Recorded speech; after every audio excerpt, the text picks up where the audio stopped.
All right, class. So we have read not all of the adventures of Beowulf, but we've read some of the most popular and the ones that are retold again and again and again. Understand that if you want to dive into Beowulf, particularly in college, it is something that you could go very deep on. But we are now going to fast forward. We are going to read about Beowulf's last battle. Now, obviously, everybody has a last battle. We all die. How does he die? I don't know. Let's find out. I told you guys there would be dragons in this story, and here we go. So let's set up the context here, okay? The setting. With Grendel's mother destroyed, peace is restored to the land of the Danes, and Beowulf, laden with Hrothgar's gifts, returns to the land of his own people, the Geats, the Norwegians. The Geats. After his uncle and cousin die, Beowulf becomes king of the Geats and rules in peace and prosperity for 50 years. So this is very interesting. We almost have a role reversal in a way, right? So Beowulf was the young warrior, brave and strong, conquered the darkness, and now with his strength he is able to command a peaceful kingdom. Remember, a good person is not somebody who is nice. A good person is somebody who is strong and could be dangerous or evil but chooses not to be. And so Beowulf, having, become the personification of that value and ideal, he is able to lead a peaceful kingdom because he is so strong. One day, however, a fire-breathing dragon that has been guarding a treasure for hundreds of years is disturbed by a thief who enters the treasure tower and steals a cup. Of course, young people think that they're entitled to everything, right? And so some young jerk ruins this peace by upsetting a dragon. This is real life, by the way, and this is metaphorically connected to things. This isn't just stuff that people make up. Like this is meant to represent something in real life that happens. The dragon begins terrorizing the Geats, and Beowulf, now an old man, takes on the challenge of fighting it. So we're going to fast forward into the middle of the story, into the poetry. So we're focusing on Beowulf, it looks like here, right? And Beowulf uttered his final boast. I have never known fear. As a youth I fought in endless battles. I am old now, but I will fight again, seek fame still, if the dragon hiding in his tower dares to face me. So he's sort of like the old master now. Then he said farewell to his followers, each in his turn for the last time. I would use no sword, no weapon, if this beast could be killed without it, crushed to death like Grendel, gripped in my hands and torn limb from limb. But his breath will be burning, hot, poison will pour from his tongue. I feel no shame with shield and sword and armor against this monster. When he comes to me, I mean to stand, not run from his shooting flames. Stand till fate decides which of us wins. So Beowulf recognizes that this dragon is going to be his fiercest opponent. When he fought Grendel, and also Grendel's mother, he had a sense that he could take them. He knew his power, and he recognized theirs. And he said, you know what? I think I am fairly matched against this foe. I will take them on barehanded. He doesn't do that with this dragon. And it's very important. This is both wisdom, but also a sign that he's maybe not as strong as he used to be. And so it's kind of a tense thing. We're meant to feel sort of like, oh, like Beowulf, what, are you okay? And the reality is maybe he won't be, right? But he's going to make his boast. My heart is firm, my hands calm. I need no hot words. Wait for me close by, my friends. We shall see soon who will survive this bloody battle. Stand when the fighting is done. No one else could do what I mean to here. No man but me could hope to defeat this monster. No one could try. And this dragon's treasure, his gold, and everything hidden in that tower will be mine, or war will sweep me to a bitter death. So if I win, all the dragon's gold will be mine, and in turn, also the kingdoms in a way, right? Or if not, I will die. Then Beowulf rose, still brave, still strong, and with his shield at his side and a mail shirt on his breast, strode calmly, confidently toward the tower under the rocky cliffs. No coward could have walked there. And then he who'd endured dozens of desperate battles, who'd stood boldly while swords and shields clashed, the best of kings, saw huge stone arches and felt the heat of the dragon's breath. By the way, the best of kings, another example of kenning there. And anytime, just if you're having trouble with this on the caesuras thing, anytime you see these commas, that is a caesura. So like there's one sentence here that has like a bunch of them that I just read. Strode calmly, confidently, toward the tower, under, so that's what you're looking for with that if you're still having trouble with that worksheet. Where was I? Huge stone arches. He saw huge stone arches and felt the heat of the dragon's breath, flooding down through the hidden entrance, too hot for anyone to stand.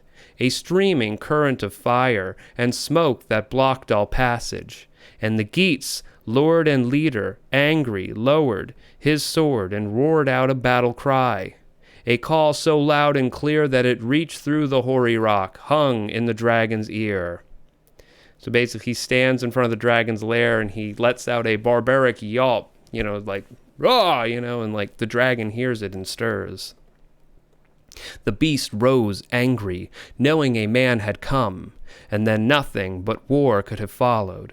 Its breath came first, a steaming cloud pouring from the stone, then the earth itself shook. Beowulf swung his shield into place, held it in front of him, facing the entrance. The dragon coiled and uncoiled, its heart urging it into battle. Beowulf's ancient sword was waiting, unsheathed. Remember Hrunting from the other part? His ancient legendary sword, Hrunting. His ancient sword was waiting, unsheathed, his sharp and gleaming blade. The beast came closer. Both of them were ready, each set on slaughter. The Geats' great prince stood firm, unmoving, prepared behind his high shield, waiting in his shining armor. The monster came quickly toward him, pouring out fire and smoke, hurrying to its fate. Flames beat at the iron shield, and for a time it held, protected Beowulf as he had planned. Then it began to melt, and for the first time in his life, that famous prince fought with fate against him, with glory denied him. What does that mean? So this is a tough fight, you guys. So the dragon breathes fire. Its breath is poisonous. This is a fierce, awful foe. And his shield is protecting him at first, but the dragon is so strong that the shield is literally melting as they battle. This is tense, right? And Beowulf recognizes at this moment he is not favored in this fight. There is a very good chance that I am going to lose. This is not like Grendel, where I could grab him and break him like a twig because, he was, I had already beaten giants at this point. I am old now, this dragon is fierce, and it is fighting with a power that is beyond my, beyond my reach, beyond what I am. He knew it, but he raised his sword and struck at the dragon's scaly hide. The ancient blade broke, bit into the monster's skin, drew blood, but cracked and failed him before it went deep enough, helped him less than he needed. So again, he is powerful. He is strong. He has done so many things, and his tools are incredibly powerful, but not quite strong enough to defeat this dragon. It's just not quite enough. So the sword wounded the dragon, but it broke itself in doing so. So now he doesn't have a sword, and his shield is melting. The dragon leaped with pain, thrashed and beat at him, spouting murderous flames, spreading them everywhere. Just imagine the dragon writhing, fire everywhere. And the Geats' ring giver did not boast of glorious victories in other wars. His weapon had failed him, deserted him. Now, when he needed it most, that excellent sword. Edge those famous sons stared at death, unwilling to leave this world. He said, I'm looking at death. I'm not ready to go.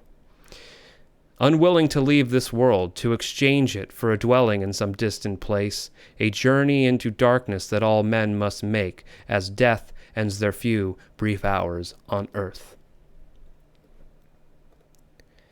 Quickly the dragon came at him, encouraged as Beowulf fell back. Its breath flared. BBB's alliteration, Beowulf, back, breath. This is tense. And it's speeding up because the alliteration's speeding up. And he suffered, wrapped around in swirling flames, a king before, but now a beaten warrior. None of his comrades came to him, helped him, his brave and noble followers. They ran for their lives, fled deep in a wood. So remember, before, his followers were loyal, and in this battle they leave him. You know, everything is going wrong, you guys. Like, nothing is as it was. The world has changed. Beowulf's followers have changed. Beowulf's world has changed. The dragon is too powerful. I'm going to come back to that in a second. And only one of them remained, stood there, miserable, remembering, as a good man must, what kinship should mean. His name was Wiglaf.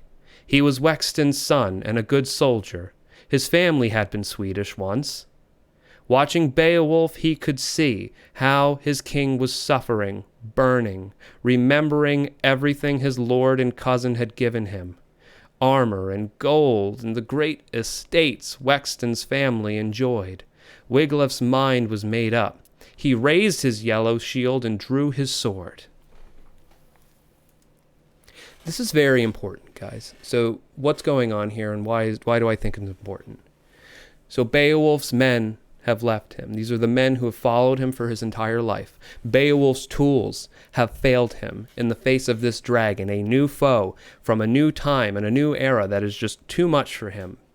But there is one young man, Wiglaf, who recognizes just how brave and good Beowulf still is and was.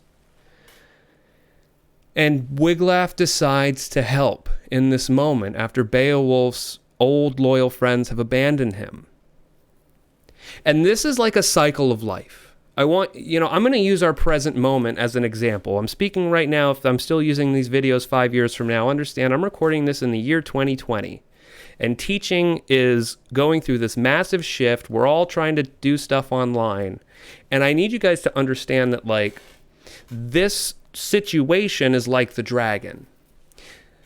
In life, when you guys get older, you are going to conquer things that you don't even know yet. You are going to do so many amazing things. At least you should, and you should want to. You're going to do so many amazing things. And when you are an old man or woman, a new foe will arise. A new situation that you could not have even predicted or understood will arise. And all of the greatness that you have fought for, all of the experience you have, may no longer be useful. And it's up to the wiser ones, the proud and, the humble and not too proud ones from the new generations to recognize that this is what's happening. This is like one of the reasons why I've spent so much time trying to help my older teacher friends understand this technology, because they are brilliant people. They really are. Like, they are so experienced and they are incredible teachers. But this is a new challenge that they don't know how to fight. This is the dragon. And so I'm trying to be Wiglaf in this moment, because Wiglaf is going to eventually become the next Beowulf. And this is the cycle of life. And so you guys should, I hope that you guys are wise enough to recognize in your own time that you're going to reach a point when you become so good at something that, I want you to take a step back and remember how long it took for you to get good at that thing, how hard you had to work, and recognize just how hard the other people in your life and your world had to work to get to where they are, so that you're humbled by that. And so that when this dragon in your life comes, the right thing to do is to help where you can. And Wiglaf, his heart heavy, uttered the kind of words his comrade deserved. I remember how we sat in the mead hall drinking and boasting of how brave we'd been when Beowulf needed us. He who gave us these swords and armor, all of us swore to repay him when the time came, kindness for kindness, with our lives if he needed them. He allowed us to join him, chose us from all his great army, thinking our boasting words had some weight, believing our promises, trusting our swords. He took us for soldiers, for men. He meant to kill this monster himself, our mighty king, fight this battle alone and unaided, as in the days when his strength and daring dazzled men's eyes. But those days are over and gone, and now our Lord must lean on younger arms, and we must go to him while angry flames burn at his flesh. Help our glorious King. By Almighty God, I'd rather burn myself than see flames swirling around my Lord. And who are we to carry home our shields before we've slain his enemy? And ours to run back to our homes with Beowulf so hard pressed here. I swear that nothing he ever did deserved an end like this, dying miserably and alone. Butchered by this savage beast, we swore that these swords and armor were each for us all.